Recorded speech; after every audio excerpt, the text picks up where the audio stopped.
They thought marrying her would modernize the monarchy. Instead, it lit a fuse under secrets the palace buried for decades. The night the engagement photo dropped, the kingdom gasped. Not because she was American, not because she was divorced, not even because she had a past louder than a tabloid printing press at midnight. No, it was the look in her eyes. Calm, calculated. Like someone who hadn't just entered a fairy tale, but a battlefield. Prince Adrian had always been the soft one, the spare. The emotional prince who hugged strangers, cried at hospitals, and hated the suffocating velvet cage of royal life. The public adored him. The palace tolerated him. But the firm never worried about him, not until her. Lila Monroe. Actress.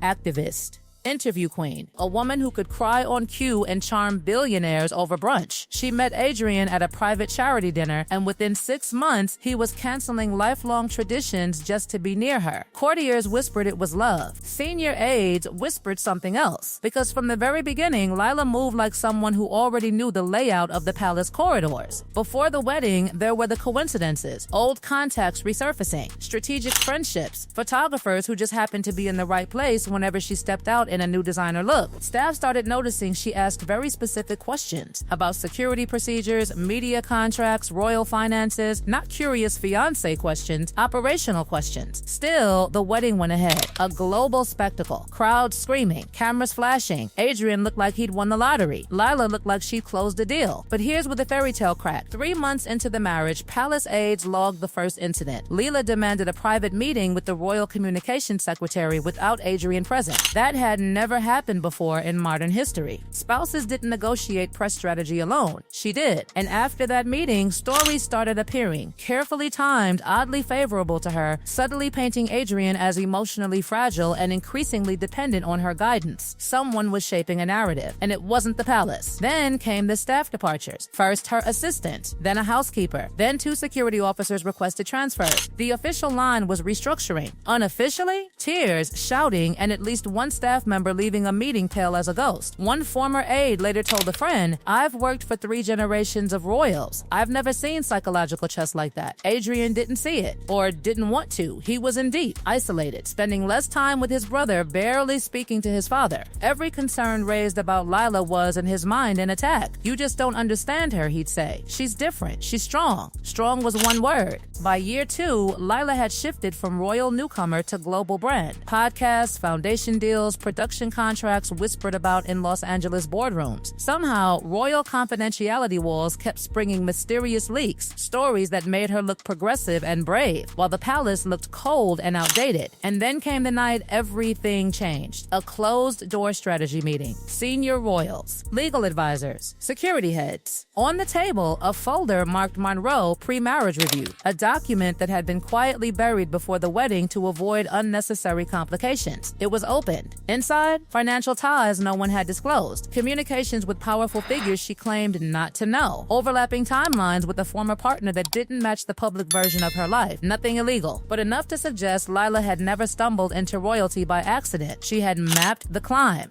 The Queen Mother's private secretary reportedly said just 4 words after reading it, "We've let her in." But by then, it was too late, because weeks later, Lila and Adrian made their bombshell announcement they were stepping back. Not quietly, not respectfully, publicly, dramatically, framing themselves as misunderstood victims of an institution that refused to evolve. The palace was blindsided. Negotiations turned brutal behind closed doors. Titles, money, security, access. Lila approached it like a corporate merger, not a family dispute. One senior aide later described it as being negotiated out of our own dynasty. Then came the interviews, the tearful confessions, the carefully chosen phrases, the global sympathy wave. Adrian sat beside her, nodding, eyes heavy, looking like a man who couldn't tell where love ended and strategy began. And here's the twist that still rattles the palace walls. 6 months after they left, Lila's production company announced a multi-million-dollar deal for a documentary series about escaping institutional control. Negotiated, insiders say, while she was still a working royal, which meant one thing: the exit wasn't an escape. It was a launch plan. Adrian thought he was protecting his wife from a cult system. The system now believes it was infiltrated by someone who saw a monarchy and spotted a global content empire waiting to be extracted. But the most chilling part, people close to Adrian say he's changed. quieter, thinner, always on edge. Old friends can't reach him without going through layers of management. Family calls go unanswered, and whenever his name trends, it's no longer about charity work or military service. It's about drama, contracts, allegations, deals. Lila, meanwhile, is thriving in the spotlight she once claimed suffocated her. The palace is learning a brutal lesson in real time. Sometimes the threat to a crown doesn't come from rebellion, it comes wrapped in a love story. The palace thought distance would cool the fire. An ocean between them, different time zones, separate teams, surely that would slow the damage. It didn't. If anything, the separation made Lila more powerful. She wasn't a duchess under rules anymore. She was a free agent with a royal storyline, a global platform, and a husband whose title still opened doors she now walked through alone. Within months, former palace staff began noticing something unsettling. Private conversations they'd had with Adrian years ago were suddenly echoing in media interviews, not word for word, but close enough to make their blood run cold. Personal frustrations, family disagreements, even childhood insecurities Adrian had only shared behind sealed palace walls. Someone was mining his past, and Adrian?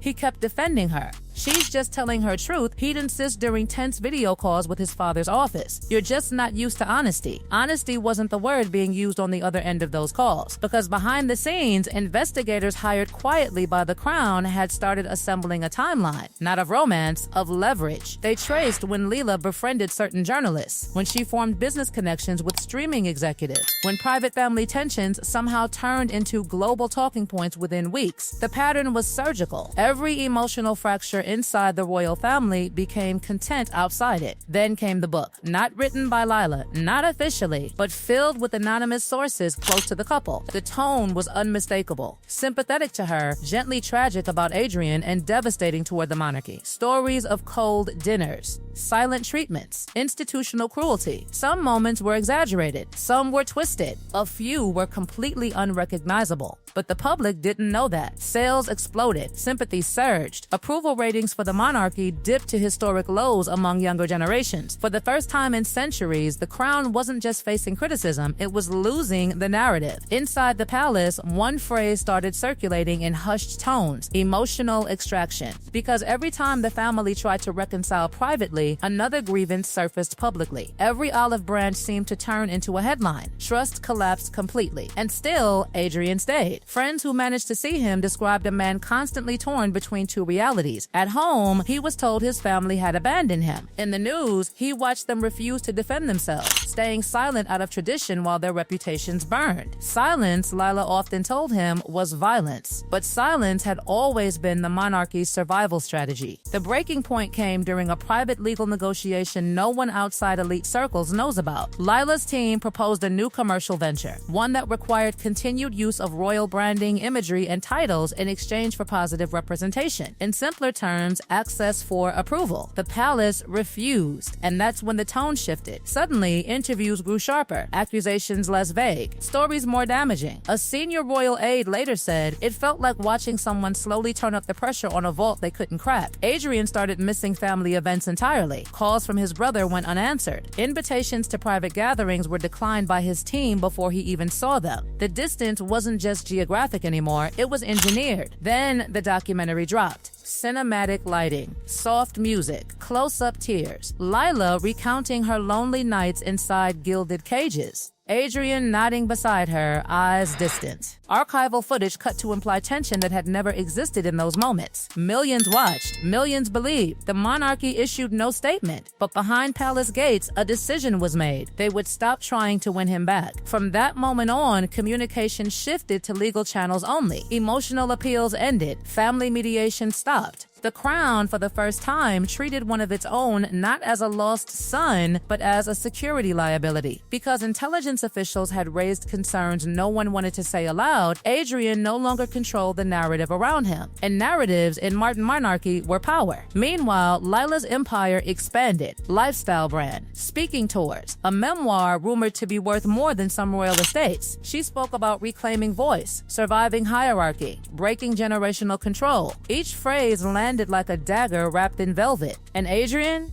he faded. Fewer solo appearances, fewer speeches, fewer smiles. In candid photos, he looked like a man waiting for instructions no one else could hear. Old friends stopped recognizing him. One reportedly said after a rare visit, it was like talking to someone who needed permission to remember who he used to be. But the final twist, the one that still keeps senior royals awake at night, isn't about contracts or interviews or public opinion. It's about legacy. Because historians have started asking a dangerous question: what happens when monarchy meets modern celebrity strategy? Lila didn't storm the gates. She walked in smiling, learned the system, and walked out with its most emotionally vulnerable prince and the global attention that came with him. No coups, no rebellions, no revolutions, just influence. Optics, storytelling. The crown was never toppled. It was outmaneuvered. And somewhere in a mansion far from palace walls, under studio lights instead of chandeliers, the woman once welcomed as a symbol of the monarchy's future now builds a media dynasty using the very institution she claims nearly destroyed her. As for Prince Adrian, some say he'll wake up one day and see the board he's been playing on. Others think he already has and just doesn't know how to leave the game without losing everything he burned bridges to protect. Either way, the palace learned too late. Fairy tales don't end when the wedding is over. Sometimes that's exactly when the strategy begins. When the strategy begins.